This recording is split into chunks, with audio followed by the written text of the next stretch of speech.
One person I definitely did not think I'd be making a video about in 2025 is DaBaby. You remember DaBaby, right? You know, he's a rapper from Charlotte, North Carolina. He blew up in around 2017, 2018. He was basically featured on every song. He was the hottest name at the time, no doubt. He was loved for his very bouncy, quick flow with a lot of confidence, bravado, and swagger. That's what really people gravitated towards him for. But then a couple of things happened, or at least a couple of things that DaBaby did that really sort of pushed him into obscurity and irrelevance. The first one was just some very homophobic comments that he made at one of his concerts a couple of years ago. And then the second thing is just the fact that his music didn't really change. You know what I mean? All of his songs that he were dropping was basically the same. It all sounded alike. He didn't really evolve or grow as an artist or a lyricist or his delivery even. You know, the thing that made him so beloved is the same thing that just kind of made him irrelevant and boring. But the reason that we're talking about DaBaby today is because of a music video that he dropped yesterday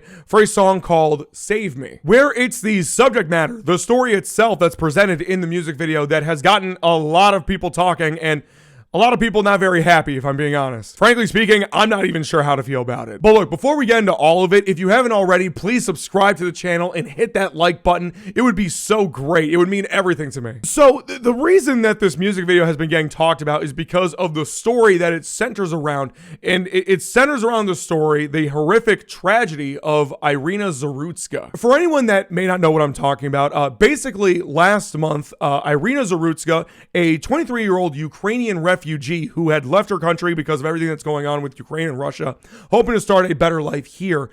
She got onto a train in Charlotte, North Carolina at night to where completely out of nowhere, she was stabbed to death, completely unprovoked, by a homeless man with a track record. It was a very horrifying and saddening story, to say the least.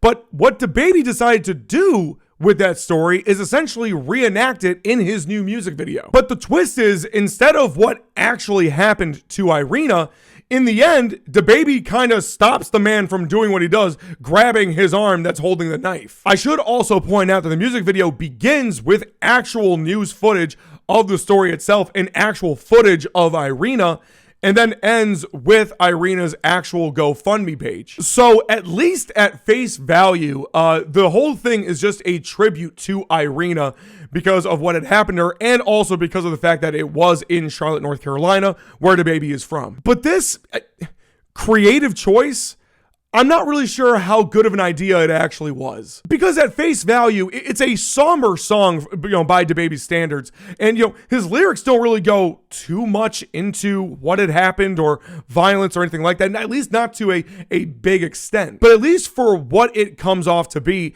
you know, it's a tribute to Irina and what had happened to her. But the way that he goes about it with this music video and what he does, I just don't think it sticks the landing there. In fact, I kind of think it does the opposite. And I'm not the only one that doesn't feel super great about this music video and what it kind of tries to do. If you just look up DaBaby on Twitter, this is what we get. You know, you get this little summary here, then you get DaBaby's post, then we get the reactions itself. DaBaby about to get canceled while already being canceled. Yeah, kind of.